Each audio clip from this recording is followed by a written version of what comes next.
right? No, I think that the media is turning right. And I think that many of the people who get into office have gotten in there by wearing a pseudo middle of the road kind of a costume, and then lean toward the right when they find out the right is paying the freight once they get into office. Let our minds drift back to the early days right before Reagan made his big run.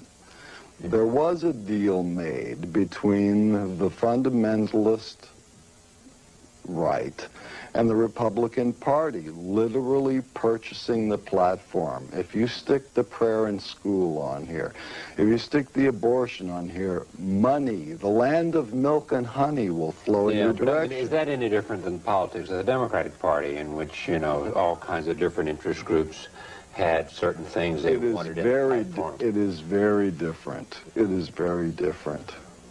Because it is so focused, and it is so wealthy, and it is so protected.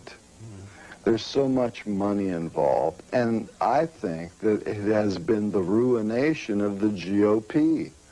You know, GOP now has, as they say, the grand old party. That's right. Enterprisers on one side and moralizers on the other. I'm with the enterprisers. Let's get, you know, let's get down to business. You're for Jack Kemp then, on one hand, when he talks about entrepreneurial activity and all that?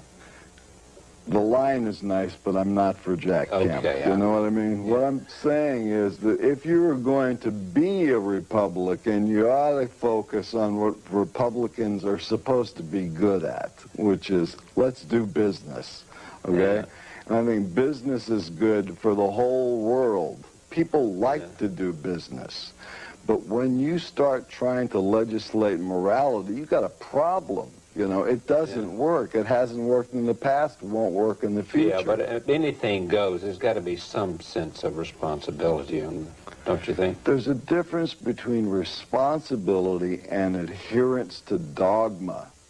When the dogma becomes legislation, that's when you have the danger. I have this horrible fear that the United States could wend its way toward being a fascist theocracy, the cross converted into a symbol of fascism in the service of politics.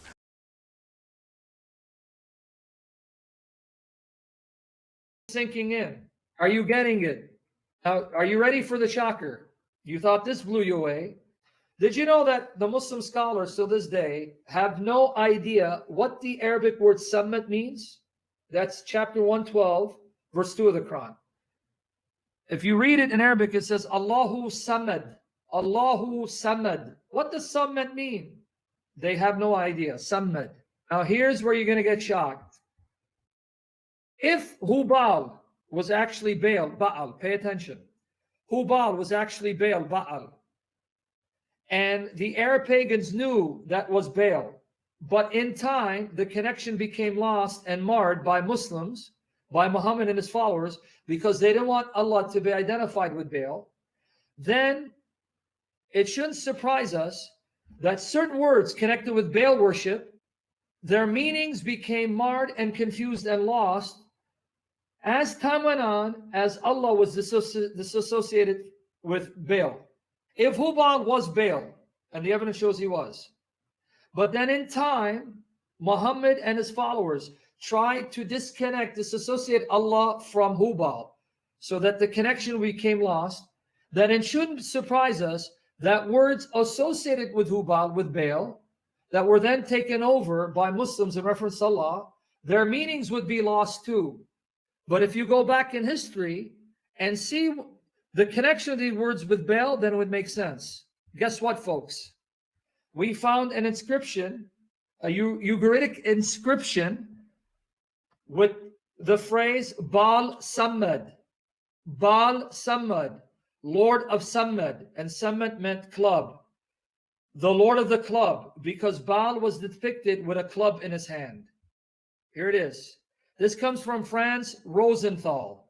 Franz Rosenthal, a scholar of Islam, and he's talking about the Muslims being confused over the word Samad. And now he explains why they may have been confused. Let me read. There is enough room for suspicion to permit us having a look at some outside evidence. There we encounter a noteworthy phenomenon, the not infrequent religious connotation of the root Samad.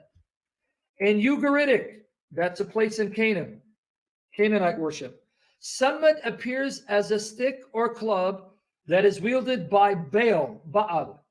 In the Kilamu inscription, line 15, we find Ba'al Samad, apparently Baal as the owner of his divine club.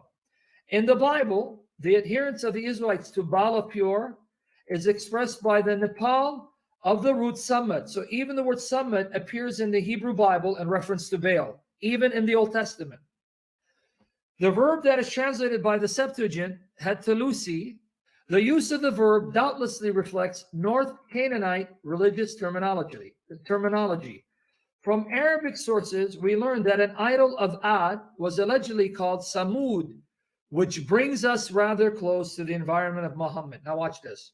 In view of this material, the suggestion may be made that as-Samad in the Quran is a survival of an ancient northwest Semitic religious term, which may no longer have been understood by Muhammad himself or by the old poets. Did you catch it? Such hesitation is what we'd expect if we are dealing with a pagan survival from the early period of Revelation. Wow. Did you catch it? We now have archaeological evidence showing Samad was associated with Baal. Ba'al Samad, the Lord of the club, because Baal was depicted with a club. From Ibn Kathir, one of the greatest Muslim scholars, commentators that ever lived. This is in my article. This comes from the English translation of Al-Sirah al-Nabawiyya, the biography of Muhammad, the Prophet, by Ibn Kathir. Volume 1, pages 125, 126. Volume 1. Guys, pay attention. Ibn Ishaq stated, it is claimed that when Abdul Muttalib received such opposition from Quraysh over the digging of Zamzam, he vowed that if 10 sons were born to him, who grew up and protected him, he would sacrifice one of them for God at the Kaaba. Allah at the Kaaba. So notice his vow. If I have 10 sons, I will sacrifice one of them for God at Kaaba. Do you remember what the person said earlier? Oh yeah, but Baal demanded human sacrifice. Did you catch what Abdul Muttalib vowed? To sacrifice one of his sons. Oh yeah, but Baal demanded human sacrifice. Did you just catch it? Abdul Muttalib promised that if Allah gave him 10 sons, he would sacrifice one of his sons, a human sacrifice to Allah. Baal demanded human sacrifice. Allah demands human sacrifice. Someone's saying, oh yeah, but and then I said, what do you think jihad is if it's not human sacrifice? Okay, so now notice, Abdul Muttalib promised, if you give me 10 sons, I will kill one of them to you. Okay, now watch here. Let's see who's going to see this. Who's going to make the connection? Eventually, he had 10 sons grown up, whom he knew would give him protection. Their names were Al-Harith, Al-Zubayr, Hajl, Dirar, Al-Muqawwim, Abu Lahib, Al-Abbas, Hamza, Abu Talib, and Abdullah. He assembled them. Let's see who's going to catch this. He assembled them and told them of his vow and asked them to honor his pledge to God Almighty, Allah Azwajal, and all glorious is He. This is in Arabic, it's Allah. God in English, but Arabic Allah. So he vowed to Allah. Okay. They obeyed and asked him what he wanted them to do. He asked each of them to take an arrow,